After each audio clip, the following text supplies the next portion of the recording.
I got the bottle sitting on the kitchen table there. You still drink whiskey every day?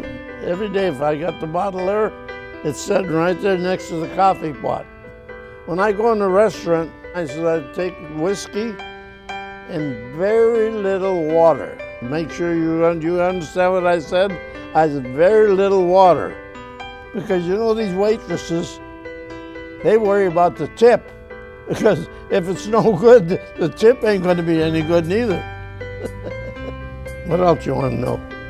There's never a wish better than this when you only got 100 years. Well, I was born in Yatesboro, Pennsylvania in 1913.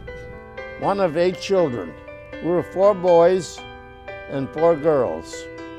And I was the 4th one of the family.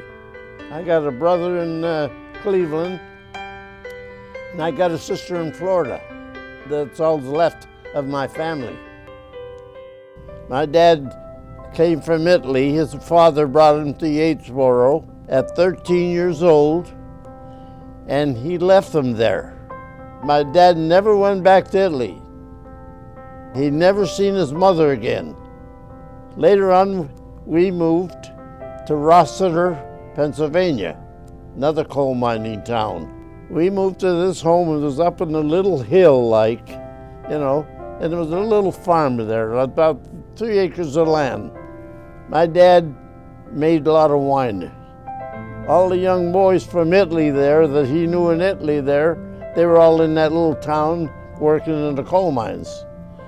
So my dad would tell them, well, tomorrow we're going to start digging. We're going to make gardens. So they all used to show up because there was plenty of wine and plenty of food. So I used to go out there with a pail of wine and a scoop. So as they're working there, I used to bring the wine to them. They'd have their wine, they'd be drinking there, and oh, they were happy there. They loved that. My mother used to prepare all the food for them, and they'd come there and they had a ball, eating and drinking. And later on, my dad, we bought the cattle, then we bought the cows, so I had to take care of the cows. 5 o'clock in the morning in the summertime, I used to have to get up in the morning, go look for the cows, see what they'd bring them in. So as I'm milking there, once in a while I'd be squeezing there, all of a sudden the cow would give me a kick the bucket at me and everything else, milk all over me. My dad used to go, what happened? I said, the cow kicked me. We had a big family, and we didn't suffer too much with the Depression because we all worked. We all had a little job, and we all brought something home. My dad worked in the factory, so he brings something home. My sister worked in the factory, and she brought something home. My brothers were selling papers on the corner, so they used to bring $1 or $2 home every day. I worked in the restaurant, and whatever I got in the restaurant, I used to bring it home and give it to my mother and father. My dad used to give me enough money to get on a streetcar. The streetcar was 6 cents, so my dad used to get that I wouldn't spend all the money, he'd buy the tickets for me. And that way I could go back and forth to work. But if he gave me the 50 cents, I'd spend that, wouldn't know how to get to work. I used to stop at the little theater we had there. We had a theater, see what was showing that day, you know? If it was a cowboy movie, I figured, well, I better find a way of getting in here. I didn't have no money. It was 10 cents to get in, but I had not 10 cents. So I'd get in there, and I'd see the whole movie, come home. It was real dark then, you know.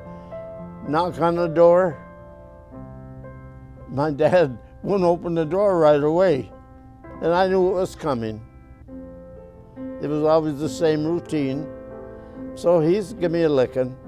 Next time I do the same thing. It didn't accomplish nothing. That licking doesn't bother me. It didn't bother me a bit.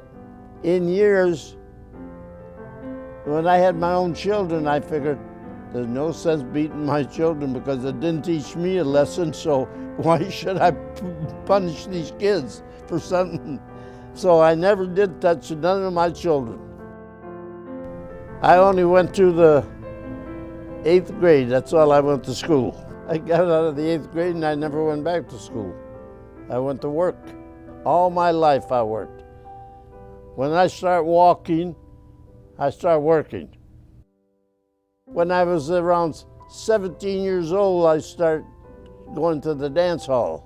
The Greystone, oh, Duke Ellington, Guy Lombardo. Mary lived across the street from me. Saturday night, I'd always get ready to go out, you know, and she figured, well, it's time for him to be coming out of the house pretty soon. So I'd come out there all dressed up, you know. She was standing by the window there, watching me, you know. And she said, how many times I wanted to come and go with you. But she had a father. She couldn't even get out of the house. But then time Mary went out on a date or anything like that, she had to take her sister. So when I got there, so we wanted to go to the show or something like that. And the sister, I had to take the sister. So when I'd come back, he'd be sitting at the kitchen table after the movie, you know. And he wouldn't go to bed till I left. No, he didn't talk to me. No, you gotta be kidding. So I used to tell her, I says, why in the hell don't he say something? She says, you don't say the right things, and he doesn't trust you. When I first went to get engaged with her, you know, I went over there, and I walked in the house, and they were all sitting there, and I says, hello. And I didn't get an answer from nobody. And I thought, what the hell, are they all deaf? I said, hello, and nobody bothered with me, you know? So as I got in the house finally, I'm sitting there with Mary, you know, and I says to her, why didn't nobody say hello to me? Well, she said, you said the wrong thing. I said, well, what the hell did I got to say? I said, hello. She says in Italian, you say, "Se benedica." And I says, well, what the hell is that? I said, I don't even know what it is. Well, she said, that's why my dad didn't answer you, because you didn't say "Se benedica." Well, I thought, I'll be damned. It didn't bother me. I figured, I'm not going with you anyhow. I'm going to be with your daughter here.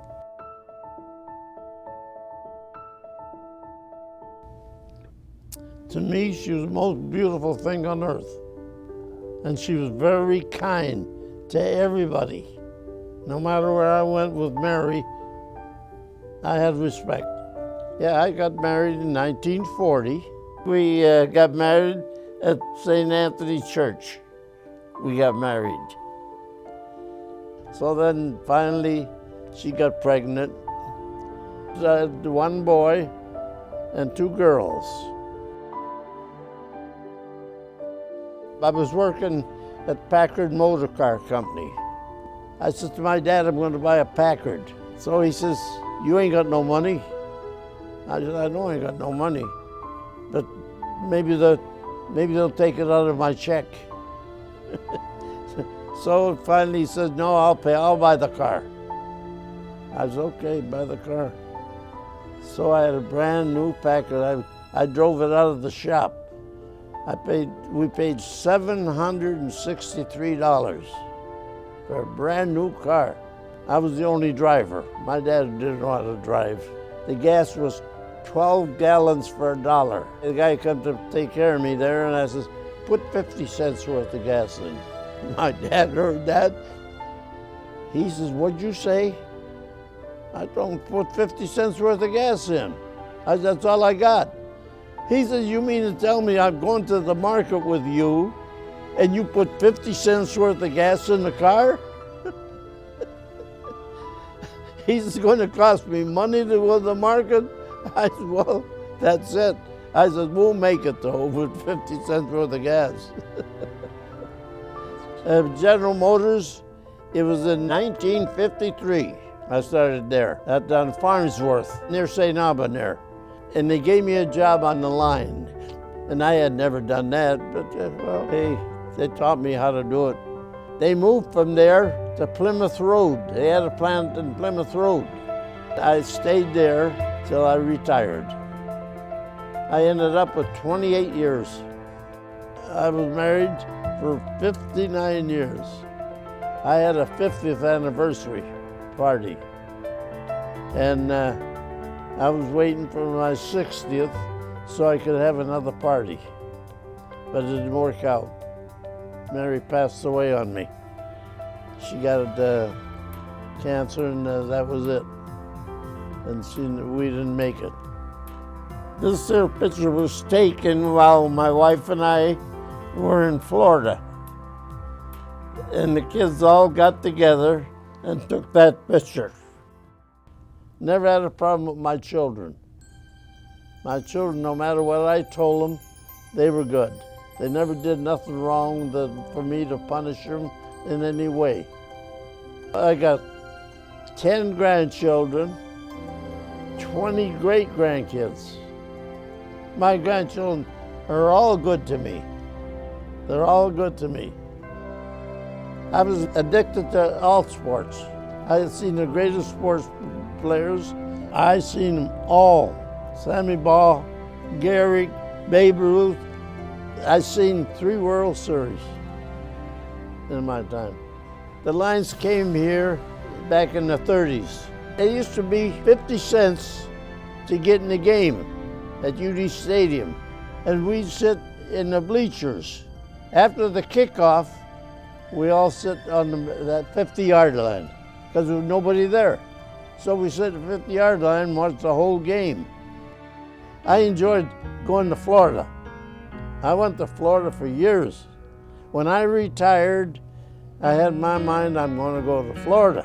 My wife hated it. She didn't like the heat. And me, I was crazy for it. But she'd go, I don't want to go. I said, you got to go. I said, I'm going. I came here in 1968, Mary and I. And we've had a lot of good times here. Get up in the morning, make my own breakfast. And I have a young lady comes here every week to clean my house. I never have arguments with my neighbors. My neighbors are my best friends. I always got along good with them. I've always tried to be friendly with everybody. I never like to make enemies. I always say, take care of your family, be good to everybody. I want to thank everybody that came to my party, and I want to remember them all as my friends. There's never a wish better than this when you only got 100 years.